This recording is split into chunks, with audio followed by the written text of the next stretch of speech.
Hello, ladies and gentlemen, and welcome back to Inside Movies Galore. I'm your host, David Streggy, and I have one more review for you for today. And it comes from the heart of Brazil, from Fabulous Negras Productions, which is put together by Rodrigo Aragão.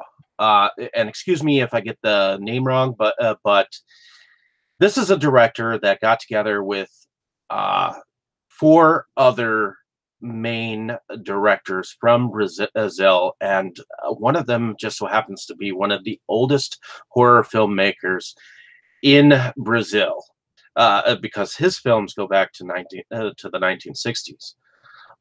And I think this is one of the best films coming from Brazil, from 2015. And the other directors, and it has 5 segments. It's called the Black Fables, otherwise known as Fabulous Negras. And we have horror pioneers from Brazil, Peter Baestorff, Joel Caetano, Rodrigo Aragão, and Jose Mojica Marins. And these are some tales that I think kind of go down for the ages. So, interesting enough, there is a group of 4 boys in what looks like kick-ass movie hero costumes, and they are play fighting.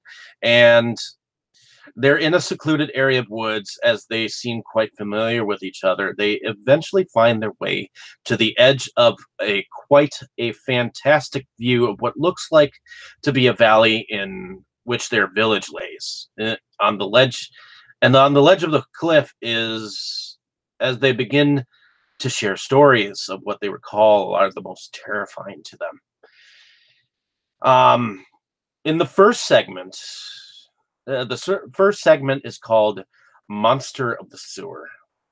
And in this story, a local official, like a mayor, rather fat looking, is eating a feast, listening to the plea of a man telling him that they ran out of funding for piping and their city's sewer system. Obviously corrupt, the mayor has his delegate throw him some cash as hush money, and then proceeds to the bathroom as we watch his body squirting blood and implode. A camera takes us down to the pipes as black liquid enters a mains water stream. At the stream, a boy picks up something, making noise in a box as the town folks begin to realize the terror of this black liquid.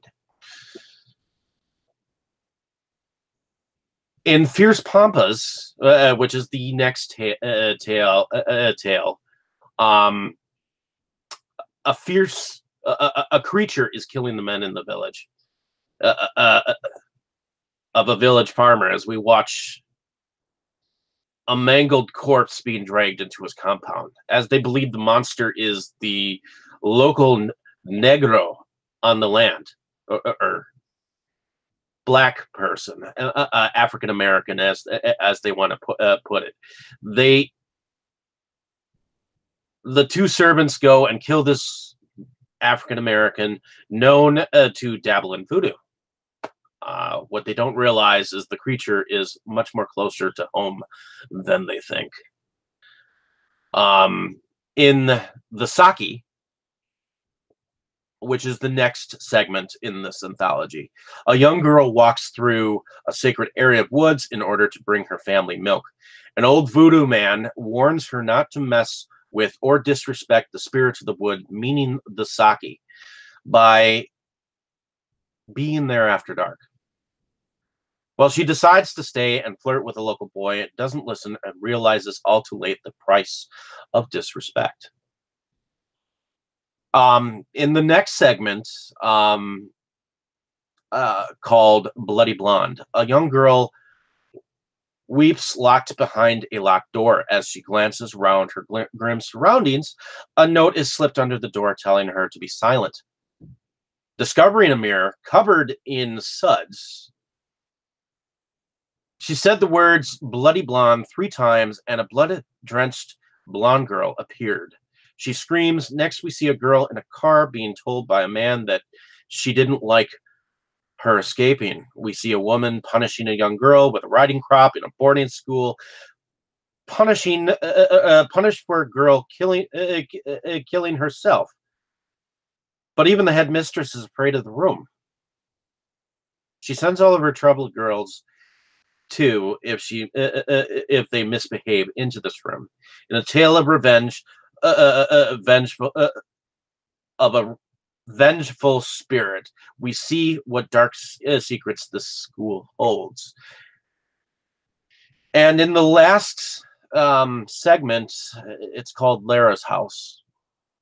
And it is a ghost story of a husband and wife who share a dinner, and she tries to make love to him. He turns her down, wears the prettiest dress, and all he does is ignore her. Suddenly, she sees visions of a demon creature and walks off to the woods and watches as another woman strips and joins her man in the lake naked. While having dinner, the man chokes on his food, and then she goes to this lake and kills the other woman by gouging her eyes.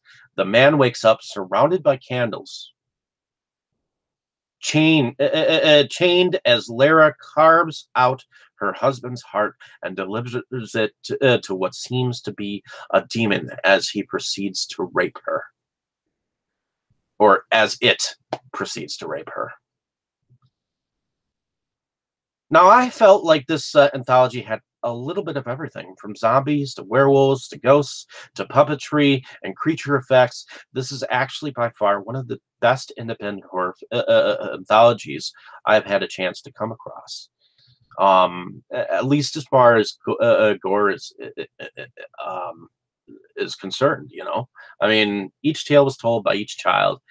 The 2 tales that stuck out to me the most that I'll remember is Fierce Pampas and Bloody Blonde, as I feel I can't for the life of me figure out how they created the transformation of the creature to human form like they did in Fierce Pampas. Nor can I forget in Bloody Blonde an almost combination of Bloody Mary story wrapped around an image to Edgar Allan Poe's Fall of the House of Usher feel to the tale. The Saki had some memorable parts too, and I guess I'll remember the mayor's demise as well. So I was relatively impressed with this film. As far as the segments go, each director brought to the table their own tale, and I thought that all of these meshed well together, especially knowing that these are like the 4 main driving directors from Brazil. And when I bought this from a friend, I was very impressed with the film. Here it is. It's signed by the director, so I thought this was an amazing anthology coming from the heart of Brazil. And I think that if you want to find it, you can definitely contact the director himself, Rodrigo Aragão. I believe I contacted him myself and bought it from him. And I bought 3 of his other films at the time. I just haven't gotten a chance to watch them up until now. So I hope that one day, if you are a horror fan, you can definitely check out this film. It was impressive, and I want others to know about it and know the impressiveness of it. This was a film that came about in leaps and bounds, and I think that for horror fans alike, if you have not seen this, definitely try to find a copy of it for yourself. So thank you for listening. I appreciated the the moment for you to hear what I had about to say about the film. This goes down in the books as one of my favorite anthologies, and I wanted people to know about it. And I think other people should see it too. In any case, like and subscribe to my page if you have not. Definitely check the film out for yourself. And have a nice day, evening, or morning, wherever.